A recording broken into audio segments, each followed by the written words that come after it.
નિયમ ગુજરાતમાં બે પ્રકારના છે. એક ભાજપનો નિયમ અને એક જનતાનો નિયમ. ભાજપના નિયમમાં ગમે એવા બે નંબરના ધંધા કરો, કોઈ તમને પકડે નહીં, કોઈ રોકે નહીં, કોઈ ટોકે નહીં.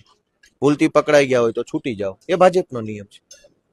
બીજો જનતાનો નિયમ. જનતા માટે તો આટલા નિયમો છે, આટલા આટલા આટલા બધા નિયમ છે. લેજો આ આટલા આટલા નિયમ જનતા માટે છે. અને ભાજપ વાળા માટે કોઈ નિયમ જ નથી.